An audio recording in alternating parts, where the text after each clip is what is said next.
Assalamualaikum warahmatullahi wabarakatuh. Perkenalkan, kami dari kelompok 1 yang beranggotakan saya Faris Diki Mahendra dengan NIM 211099122100022. Halo semuanya, perkenalkan nama saya Arya Christian Januardi dengan nomor induk mahasiswa 2110912310028. Perkenalkan, nama saya Fatimah Zahra dengan NIM 2110912320012. Perkenalkan, nama saya Amidatun Nisa dengan NIM 2119121200006. Perkenalkan, nama saya Rizka Melia Sapitri dengan NIM 2110912120017.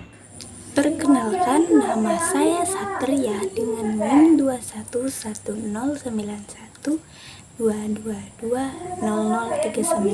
Perkenalkan, nama saya Kristina Pamujiningsi dengan NIM 211099123200011. Perkenalkan, saya Nurhana Ramidah dengan NIM 211099121200019.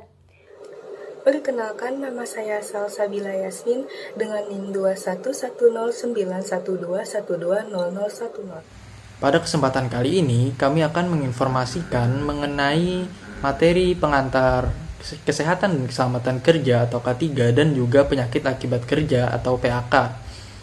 Berikut penjelasannya. A. Pengertian kesehatan kerja.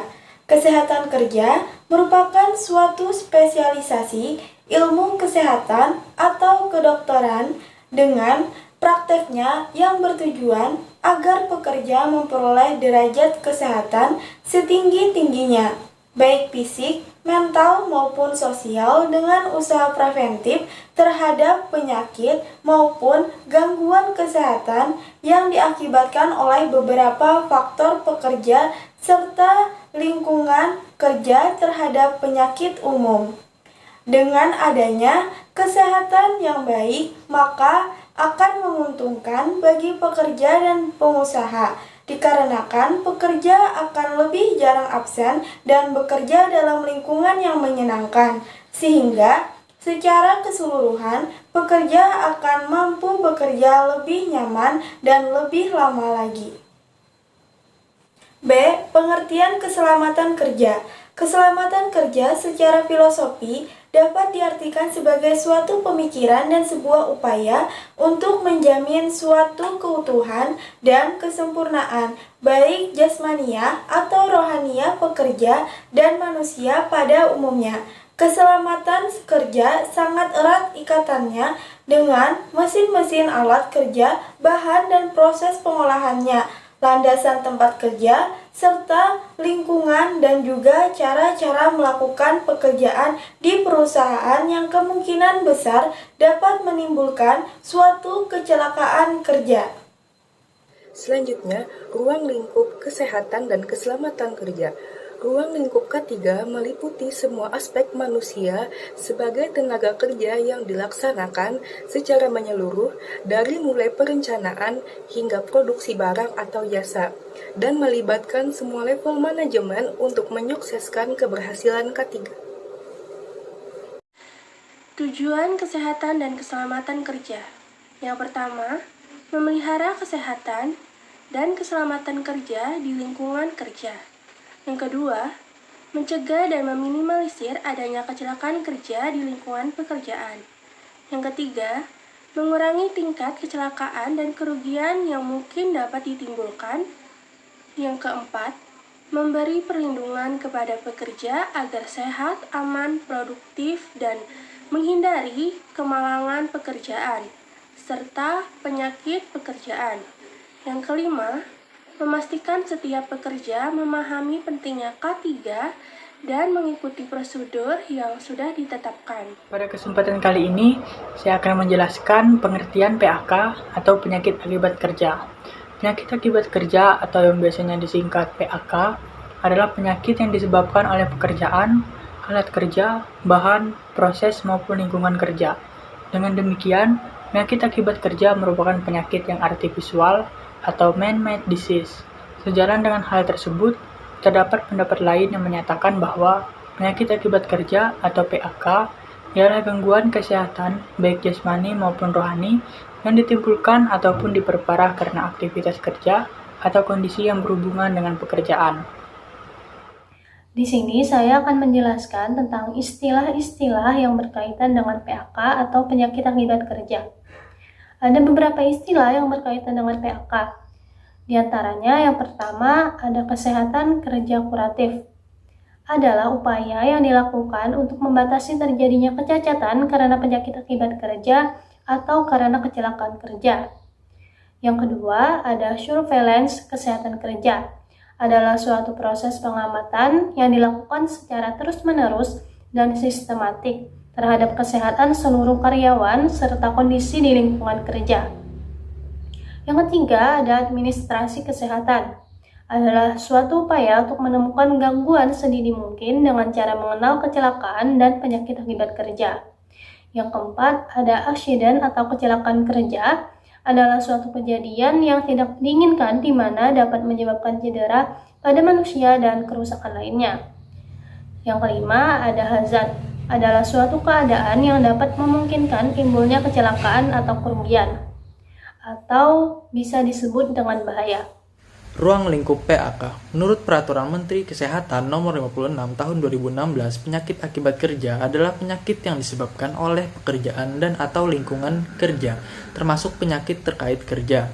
Penyakit terkait kerja adalah penyakit yang mempunyai beberapa agen penyebab dan dengan faktor pekerjaan dan atau lingkungan kerja memegang peranan bersama dengan faktor risiko lainnya. Selanjutnya, saya akan menjelaskan mengenai faktor penyebab penyakit akibat kerja. Terdapat beberapa faktor penyebab penyakit akibat kerja yang umum terjadi di tempat kerja, yaitu yang pertama, faktor fisik, yaitu aktivitas atau faktor lingkungan yang dapat membahayakan keselamatan karyawan tanpa menyentuhnya. Misalnya seperti suara bising, temperatur atau suhu, radiasi, tekanan udara tinggi, dan getaran. Yang kedua, ada faktor biologis, yaitu faktor yang berasal dari zat organik seperti virus, bakteri, jamur, dan serangga lainnya. Yang ketiga, ada faktor kimia, yaitu bahan kimiawi yang berasal dari proses kerja, dapat berbentuk debu, larutan, atau uap. Yang keempat, ada faktor ergonomis atau fisiologis, yaitu faktor yang biasanya disebabkan oleh penataan tempat kerja dan cara kerja yang salah. Misalnya pengaturan stasiun kerja yang buruk di kantor, postur tubuh yang buruk, dan lainnya. Yang kelima ada faktor psikososial, yaitu faktor yang disebabkan oleh manajemen pekerjaan seperti tipe kepemimpinan, hubungan kerja, atau komunikasi yang mengakibatkan stres sehingga membahayakan psikologis atau fisik. Di sini saya ingin menjelaskan jenis-jenis penyakit akibat kerja. Pertama, ada penyakit yang disebabkan pajanan faktor yang timbul dari aktivitas pekerjaan, seperti penyakit yang disebabkan oleh faktor kimia dan biologi. Yang kedua, penyakit berdasarkan sistem target organ, seperti penyakit saluran pernapasan, penyakit kulit, penyakit gangguan otot dan kerangka, dan juga ada gangguan mental dan perilaku. Selanjutnya ada yang ketiga, penyakit kanker akibat kerja, dan yang keempat, penyakit spesifik lainnya. Penyakit yang disebabkan oleh pekerjaan atau proses kerja di mana penyakit tersebut memiliki hubungan langsung antara pajanan dengan penyakit yang dialami oleh pekerja, yang dibuktikan secara ilmiah dengan menggunakan metode yang tepat. Contohnya seperti nystagmus pada penambang. Ada 5 jenis hazard atau bahaya yang dapat dicegah dengan 5 tingkatan pencegahan penyakit oleh Lippel dan Clark.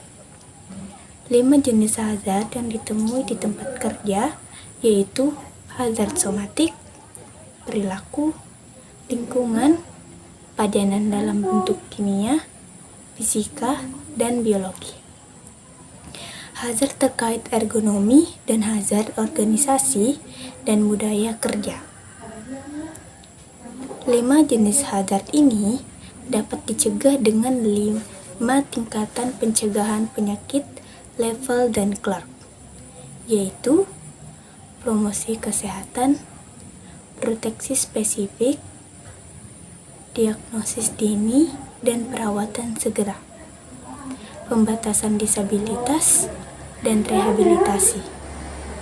Sebagaimana pencegahan terhadap kecelakaan kerja, maka pencegahan penyakit akibat kerja diperlukan peraturan perundang-undangan. Standarisasi, pengawasan, penelitian, pendidikan, pelatihan, penyuluhan, dan semua sektor kehidupan.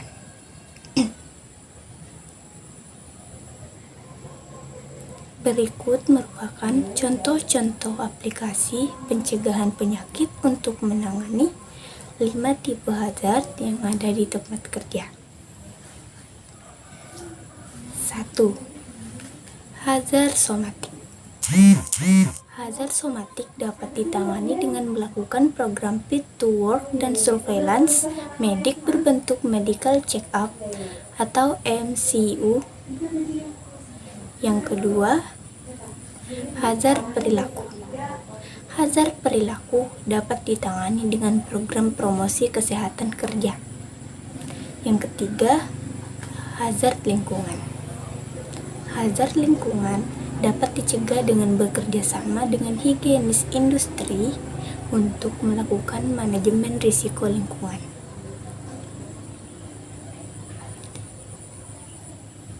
Keempat, hazard yang mengganggu keserasian ergonomi dengan melakukan program perbaikan. Program perbaikan ergonomi. Kelima, hazard terkait organisasi dan budaya kerja dapat dicegah dengan kebijakan pengorganisasian pekerjaan.